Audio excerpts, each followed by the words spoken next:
मुंबईतील नामांकित मानसोपचार तज्ज्ञ दिलीप कामत यांच्या क्लिनिक समोर एक कार येऊन थांबली. दरवाजा उघडत एक ब्लॅक रंगाचा कोट घातलेला एक पुरुष खाली उतरला. किमान वयाने तो 35ला वाटत होता. गाडीमध्ये मागे अजूनही कोणी होते. आपली पर्स हातात घेत ती स्त्री एका लहान 10 वर्षाच्या मुलीला खाली उतरवत होती. एक लहान गोंडस मुलगी, गोरीपान, गोल चेहऱ्याची, सुबक निळ्या डोळ्याची, लाल रंगाचे गोल ठिपके असणारा पांढऱ्या रंगाचा बेबी फ्रॉक तिने घातला होता. त्या लहान मुलीच्या हातात एक नाणे होते, गोल्डन रंगाचे विचित्र नाणे, जिला ती मधून मधून पाहत होती आणि हसत होती. ते तिघेही आता त्या क्लिनिकच्या दिशेने चालू लागले. त्यांच्या चेहऱ्यावर एक वेगळीच काळजी वाटत होती. त्या स्त्रीचे डोळे रडून सुजल्यासारखे झाले होते, पण त्या मुलीच्या चेहऱ्यावर मात्र एक हास्य होते, गूढ हास्य. तिने मागे वळून गाडीकडे बघितले आणि हाताने हळूच कोणाला तरी येण्याचा इशारा केला. आता त्या दोघांचेही लक्ष तिच्यावर गेले. त्यांनी सुद्धा मागे वळून बघितले, पण मागे कोणीच नव्हते. त्या स्त्रीने परत त्या मुलीकडे पाहिले आणि ती हुंदका देत परत रडू लागली, जणू तिच्यासाठी हे सर्व काही नवे नव्हते. तोच तो पुरुष म्हणाला, सुजाता, प्लीज आवर स्वतःला, होईल सर्व ठीक, आई आहेस तू तिची, तुलाच असं खचून कसं जमेल. त्यावर ती म्हणाली, मी म्हटलं होतं दिनकर तुला, ही व्यवस्थित नाही. गेल्या आठवड्यापासून काहीतरी विचित्र वागते, बोलते, पण तुला तुझ्या बिझनेस मीटिंगमधून फुरसत मिळेल तेव्हा ना. लवकर लक्ष दिलं असतं तर असं काही करावंच लागलं नसतं. कसं बापरे, तू आता तिचे रडणे जरा जास्तच वाढले होते. हे बघ सुजाता, तुझं भरत पुराण परत चालू करू नको. मान्य आहे मला थोडं दुर्लक्ष झाले स्नेहावर, चूक झाली माझी, पण असं काही होईल हे माहीत नव्हतं. I am really sorry. आणि तुझ्या इतकीच स्नेहा मला सुद्धा प्रिय आहे, माझी सुद्धा मुलगी आहे ती. यावर सुजाता काहीच बोलली नाही. तिने डोळ्यात आलेले अश्रू पुसले. स्नेहा फक्त त्या दोघांकडे केविलवाण्या नजरेने बघत होती. ते तिच्याबद्दलच बोलत होते हे तिला समजत होते. ते तिघेही क्लिनिकमध्ये आले. क्लिनिकमध्ये काही आणखी लोक सुद्धा आली होती. काही वेळाने रिसेप्शनवरील बाईने आवाज, मिस्टर दिनकर प्रभू, तुम्ही आत जाऊ शकता. दिनकरने आपल्या गळ्यातील लाल टाय व्यवस्थित केला आणि ते तिघेही आतमध्ये गेले. ते तिघेही येताच डॉक्टर कामतनी त्यांना बसावयास सांगितले. स्नेहाकडे बघताच त्यांनी तिला गोड स्माईल दिली आणि म्हणाले, hello good girl, how are you. I am fine. स्नेहाने तिच्या भोबळ्या आवाजात उत्तर दिले, गुड. मला तुझे नाव सांगू शकतेस. डॉक्टर म्हणाले. तिने मान डोलवतच होकार दिला आणि म्हणाली, Sneha, brilliant girl. Doctor Kamat तिच्याशी तिच्याच सारखे वागत होते, जणू हे डॉक्टरांचे नेहमीचे बोलणे असावे. त्यांनी फाईल फोल्डर ओपन केली आणि गंभीर होत मोर्चा त्या दोघांकडे वळवला. So mister Dinkar and Mrs Sujata Prabhu, what happen. काय झालंय ते सांगाल का, अगदी व्यवस्थित. त्या दोघांनी एकमेकांकडे बघितले आणि सुजाता बोलायला लागली, डॉक्टर, अगदी 1 वीक आधीची गोष्ट आहे. त्याआधी सर्व काही ठीक होते. तशी स्नेहा एकलकोंडी आहे, तिला नाही आवडत कोणाशी जास्त बोललेलं. त्या रात्री मी स्वयंपाकघरात असताना मला स्नेहाचा जोरात हसण्याचा आवाज येत होता. आधी मला वाटले की ती टीव्हीतले काही बघून हसत आहे, कारण तिला कार्टून बघायला खूप आवडतात. त्यामुळे मी इतके काही लक्ष दिले नाही. पण नंतर दुसरेच शब्द माझ्या कानी पडले. ती काहीतरी बोलत होती, जणू कुणाच्या तरी सोबत ती बोलत होती. तेव्हा मी जरा घाबरले, कारण त्या दिवशी ती घरात एकटी होती. मी माझी शंका मिटवण्यासाठी खोलीमध्ये गेले तर मला धक्काच बसला. ती भिंतीच्या कोपऱ्याकडे बघून बोलत होती कुणाशी तरी, मात्र समोर कोणीच नव्हते. मी येताच तिने माझ्याकडे बघितले. ती फक्त माझ्याकडे बघून तोंडावर हात ठेवत म्हणाली, तो बोलत आहे. मी इतकी घाबरले होते की अंगावर भीतीने काटा उभा राहिला होता. मला वाटलं घरात कुणीतरी शिरले असेल, एखादा चोर वगैरे. जीव धडधड उडत होता, पण घराचा दरवाजा आतून बंद होता आणि दरवाजा तिने उघडावा असेही नव्हते, कारण तिचा हात दरवाजाच्या कडीपर्यंत पोहोचत नव्हता. तेव्हा मी तिला घाबरतच विचारले, काय ग, कुणाशी बोलत आहेस तू. त्यावर ती म्हणाली, मम्मी मला ना एक नवीन मित्र मिळालाय, तो खूप चांगला आहे. तो ना या दरवाजा खालून आला फक्त माझ्यासोबत खेळण्यासाठी. त्याने मला एक नाणं दिलं. मला खूप आवडलं हे. मी तिच्याकडे आणि त्या नाण्याकडे बघतच राहिले, कारण तसलं नाणं मी कधीच पाहिलं नव्हतं. एक सोन्यासारखं नाणं होतं ते, आणि जिकडे ती इशारा करत होती तिकडे बघितले, पण तिथे कोणीच नव्हतं. त्यावर मी तिच्यावर जरा रागावतच म्हणाली, बस झाले आता तुझे खेळणे, गपगुमान स्टडी कर, नाहीतर चांगले धोपाटे देईन. मी ते नाणे हिसकावून घेऊन तिला अभ्यासाला बसवलं. बाहेरचा दरवाजा उघडून बघितला, पण बाहेर कोणीच नव्हते. डॉक्टर कामत सगळे ऐकत होते. त्यांनी एक नजर स्नेहावर टाकली. ती मान खाली टाकून तिच्या हातातील ते नाणे गोल गोल फिरवत होती. जणू तिचे लक्षच नव्हते कोणत्या गोष्टीवर. ती आपल्याच धुंदीत होती. डॉक्टरांचे लक्ष त्या नाण्याकडे गेले आणि ते म्हणाले, मिसेस सुजाता, आपण या नाण्याबद्दल बोलत आहात का? दिनकर आणि सुजाताचे लक्ष स्नेहाच्या हातातील त्या नाण्याकडे गेले. त्यांनी भीतच त्या नाण्याकडे पाहिले. हो, हेच ते नाणे, सुजाता म्हणाली. पण तुम्ही तर ते नाणे घेतले म्हणालात ना? आपली शंका विचारत डॉक्टर म्हणाले. आता सुजाता जास्तच घाबरली आणि म्हणाली, हो, ते नाणे अजूनही माझ्याकडे आहे. मला वाटलं की आता असं काही होणार नाही, पण परत दुसऱ्या दिवशी रात्री मला अचानक कोणाच्या तरी बोलण्याने जाग आली. पूर्ण रूममध्ये अंधार होता. एक टेबल लॅम्प तेवढा चालू होता. मी घड्याळात बघितले. रात्रीचे 2 वाजले होते आणि जेव्हा मी उठले तेव्हा परत स्नेहा काहीतरी बडबडत होती. तिचं बोलणं मी झोपेत असल्यामुळे समजलं नाही. ती बेडवरच पालथी मांडून बसली होती, पाठमोऱ्या स्थितीत, अंधाराकडे बघत कोणाशी तरी बोलत होती. माझा जीव कासावीस होत होता. काय चाललंय काहीच समजत नव्हतं. अंग थरथरत होतं आणि मी तिच्या समोर बघितले तेव्हा तिथे कोणीच नव्हते, फक्त काळोखच होता तिथे. पण एक थंड असा आभास मला सगळीकडे जाणवत होता. कोणीतरी माझ्याकडे बघत आहे असा भास होत होता. मी उठून बसताच स्नेहा गप्प झाली. ती शांतता मला जीवघेणी वाटत होती. मी तिला आवाज दिला तेव्हा ती काहीच बोलली नाही. तिने हळूच तिचा चेहरा माझ्या बाजूने केला. ती झोपलेल्या स्थितीत होती. मी हळूच तिला परत झोपवले आणि मला तिच्या हातात परत एक नाणे दिसले, अगदी तसेच नाणे. आता मात्र मी आणखीनच घाबरली.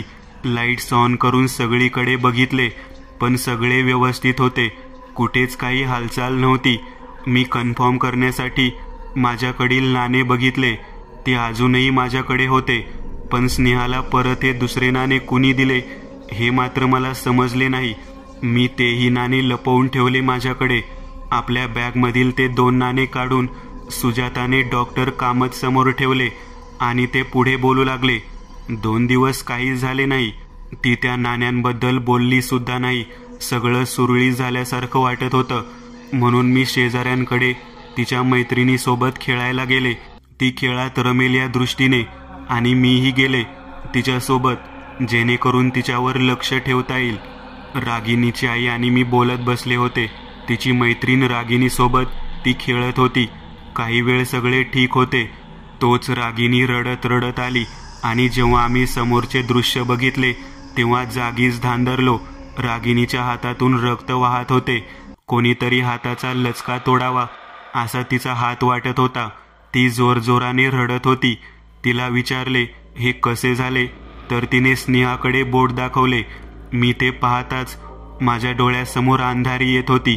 आणि नंतर जेव्हा शुद्धीवर आले तेव्हा घरी होते. रागिनीची आई माझ्या सोबत होती. मी उठले तेव्हा त्यांनी सांगितले की तुम्ही 3 तास बेशुद्ध होत्या. म्हणून मी त्यांना रागिनीबद्दल विचारले तेव्हा त्यांनी सांगितले की आता ठीक आहे ती. 2 टाके पडले तिच्या हाताला.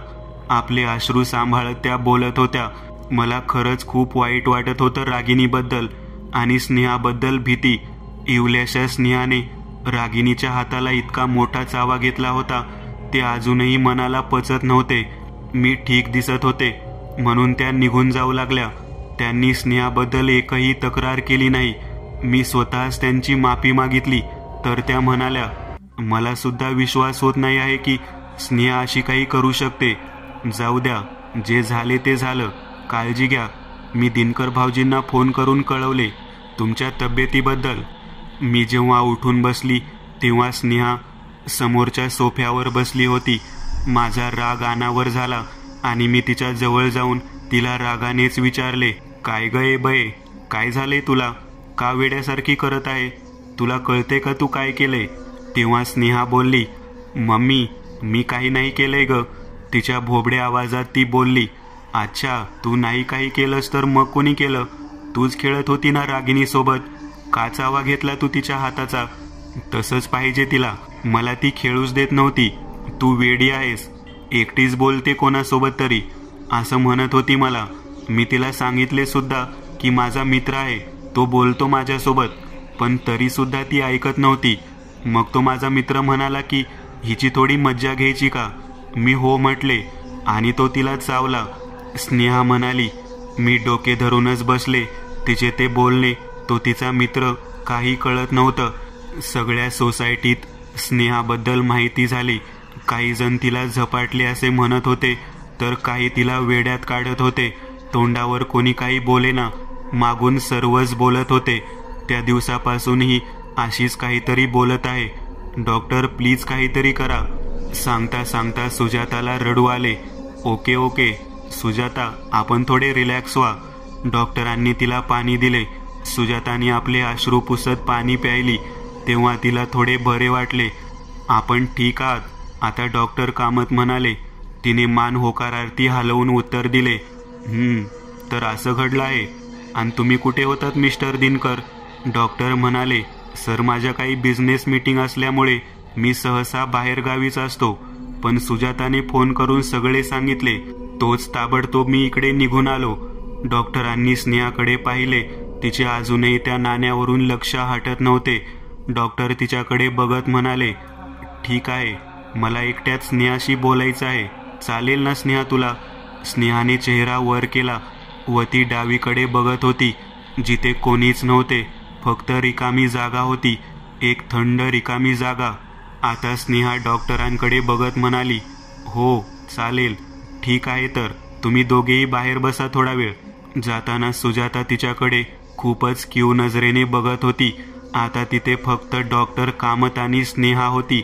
बरं स्नेहा, मला एक सांगशील का, तू आता तिकडे काय बघितलं होतं? कारण तिथे माझा मित्र होता ना, म्हणून माझ्याशी बोलण्यासाठी तुम्हाला त्याने होकार दिला. ती म्हणाली, अच्छा, होकार जर नसता दिला तर? डॉक्टर म्हणाले, मग मी नाही बोलली असती तुमच्याशी. बरं मला नाव सांगशील तुझ्या मित्राचं? तिने डॉक्टरांच्या थोडं बाजूला नजर फिरवली आणि म्हणाली, नाही, तो नाही म्हणतो आहे सांगायला. डॉक्टरांनी सुद्धा तिची नजर हेरली होती. बरं एवढं सांग, तुझा मित्र आहे कुठे आता, ते तरी सांगशील? तिने डॉक्टर बसले होते त्याच्या थोड्या बाजूने बोट दाखवले. झटकन डॉक्टरांनी त्यांच्या बाजूला बघितले. तिथे कोणीच नव्हते. थोड्या वेळासाठी तेही घाबरले होते. इथे आहे तो, तिकडे बघत डॉक्टर म्हणाले, हो ओके, आता काय करतोय तुझा मित्र? परत डॉक्टर कामत म्हणाले. ती हसली आणि म्हणाली, तो तुमच्याकडेच बघतोय आणि हसतोय. का जाणे, पण स्नेहाच्या बोलण्याने डॉक्टर कामतच्या मनात एक भीती निर्माण होत होती. त्यांनी स्वतःला सावरत पुन्हा तिला विचारले, तुझ्याकडे जे नाणे आहे त्यानेच दिलं ना तुला? ती हो बोलली. बरं मला बघू देशील नाणं ते? तिने ते नाणे त्यांच्या हातात दिले. अगदी सोन्यासारखं दिसणारं ते नाणं होतं. थोडेसे जुने, गंज लागलेले, ज्यावर सोन्याचा रंग दिला होता.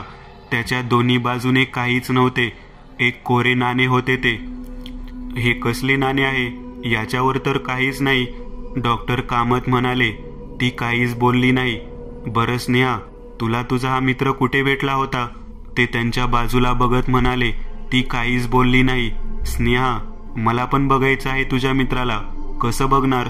ती थोडा वेळ एकीकडे बघत राहिली आणि म्हणाली, हे नाणं हातात घ्या आणि म्हणा, मला मरण हवंय, असा तो म्हणतोय. स्नेहाचे ते शब्द ऐकताच डॉक्टरांच्या अंगावर काटा आला. इतके शब्द बोलायला स्नेहा अजून मोठी नव्हती. त्यानंतर त्यांनी तिला काहीच विचारले नाही. डॉक्टरांनी एक बेल वाजवली. तिथली एक कर्मचारी आली. यस सर, मिस्टर दिनकर व मिस सुजाताला आत पाठवा. ते दोघेही त्यांच्या समोर बसले. आता स्नेहाला थोडे दूर एका सोफ्यावर बसावयास सांगितले. ती काहीच न बोलता तिथे जाऊन बसली. डॉक्टरांच्या चेहऱ्यावरील चिंता पाहून सुजाता घाबरतच म्हणाली, डॉक्टर, सर्व काही ठीक तर आहे ना? डॉक्टर श्वास घेत म्हणाले, हे बघ सुजाता, मी अगदी शुअर नाही, पण सध्या जे दिसतंय त्यावरून तरी ही लक्षणे ऑटिझम या मानसिक रोगाची दिसत आहे. हा एक मस्तिष्कातील एक मानसिक रोग आहे, ज्यामध्ये व्यक्तीला दुसऱ्या सामान्य व्यक्तीसोबत जुळणे कठीण जाते. त्यामुळे तो स्वतःची एक दुनिया बनवतो आणि त्यातच रमतो. निरनिराळे पात्र तो बनवित असतो आणि ते पात्र त्यांना खरी वाटतात. आणि स्नेहाचे सुद्धा तसेच आहे. तिचा तो मित्र, तो सुद्धा काल्पनिक आहे. तिच्या विचारातून, एकटेपणातून तो निर्माण झाला आहे आणि ते पात्र ती स्वतः जगत आहे. राहिला त्या नाण्याचा प्रश्न, तर त्यात काही नवल नाही.